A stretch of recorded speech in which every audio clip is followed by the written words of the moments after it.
ಗಂ ಗಣಪತಿಯೇ ನಮಃ. ಶ್ರೀ ಗುರುಭ್ಯೋ ನಮಃ. ಶ್ರೀ ಮಾತ್ರೇ ನಮಃ. ಈ ಸಂಚಿಕೆಯಲ್ಲಿ ಗುರುಪುಷ್ಯಮಿ ಯೋಗ ಬಗ್ಗೆ ತಿಳಿದುಕೊಳ್ಳೋಣ. ಭಾನುವಾರ ಪುಷ್ಯಮಿ ನಕ್ಷತ್ರ ಬಂದರೆ ರವಿಪುಷ್ಯ ಯೋಗ ಅಂತ ಕರಿತೀವಿ. ಗುರುವಾರ ಪುಷ್ಯಮಿ ನಕ್ಷತ್ರ ಬಂದರೆ ಗುರುಪುಷ್ಯ ಯೋಗ ಅಂತ ಕರಿತೀವಿ. ಈ ಗುರುಪುಷ್ಯ ಯೋಗ ಅಂದರೆ ಇದು ಒಂಥರ ರಾಜಯೋಗವಿದ್ದಂಗೆ.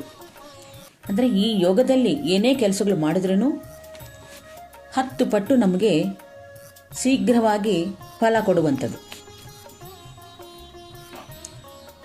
ಇದೇ ತಿಂಗಳು ಅಂದರೆ 21/8/2025 ಗುರುವಾರ ಪುಷ್ಯಮಿ ನಕ್ಷತ್ರ ಬಂದ ಕಾರಣ ಗುರುಪುಷ್ಯಮಿ ಯೋಗ ಬಂದಿರುತ್ತದೆ.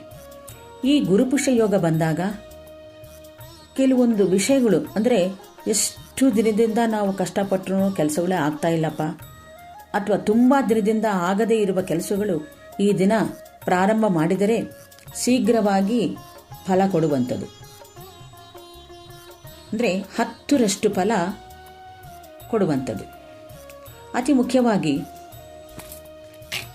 ನಿವೇಶನ ಖರೀದಿಸುವುದು, ಅಗ್ರಿಮೆಂಟ್ ಮಾಡಿಕೊಳ್ಳುವುದು, ಹೊಸ ಮನೆ ಖರೀದಿಸಲು ಹಾಗೂ ರಿಜಿಸ್ಟ್ರೇಷನ್ ಮಾಡಿಕೊಳ್ಳುವುದು, ಮುಖ್ಯವಾಗಿ ಬಂಗಾರ ಖರೀದಿಸುವುದು ಉತ್ತಮ ಸಮಯ.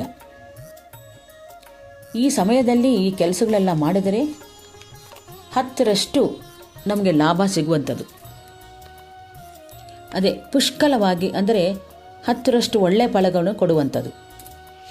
ಇನ್ನು ಇದೇ ದಿನ ಬೇಕಾದರೆ ನೀವು ಶಂಕುಸ್ಥಾಪನೆ ಮಾಡಬಹುದು, ಹೊಸ ವ್ಯಾಪಾರನೂ ಸ್ಟಾರ್ಟ್ ಮಾಡಬಹುದು, ನೂತನ ವಾಹನ ಖರೀದಿಸಬಹುದು, ಗೃಹ ಪ್ರವೇಶನೂ ಮಾಡಿಕೊಳ್ಳಬಹುದು. ಅದೇ ಈ ಗುರುಪುಷ್ಯ ಯೋಗ ಇರುವಾಗ ಇನ್ನು ಗುರುವಿನಿಂದ ದೀಕ್ಷೆ ತೆಗೆದುಕೊಳ್ಳುವುದು, ಉಪದೇಶ ಪಡೆದುಕೊಳ್ಳುವುದು ಈ ಸಮಯದಲ್ಲಿ ತುಂಬ ಉತ್ತಮವಾದ ಸಮಯ ಅಂತ ಹೇಳಬಹುದು.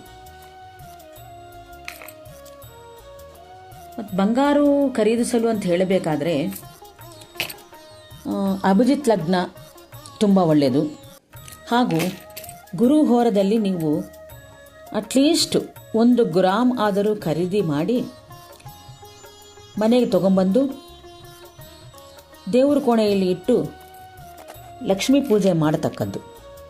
ಒಂದು 100 ಗ್ರಾಮು ಅರಿಶಿನ ಕೊಂಬೂ ತಗೊಳ್ಬೋದು, ಅಥವಾ 9 ಲಕ್ಷ್ಮೀ ಕವಡೆಗಳು ಅಥವಾ 9 ಗೋಮತಿ ಚಕ್ರಗಳನ್ನು ಅಟ್ಲೀಸ್ಟ್ ಅದನ್ನಾದ್ರೂ ನೀವು ತೆಗೆದುಕೊಂಡು ಬಂದು ದೇವ್ರ ಮನೆಗಿಟ್ಟು ಪೂಜೆ ಮಾಡಿದರೆ, ಲಕ್ಷ್ಮೀ ಪೂಜೆ ಮಾಡಿದರೆ ತುಂಬ ಒಳ್ಳೆಯದು.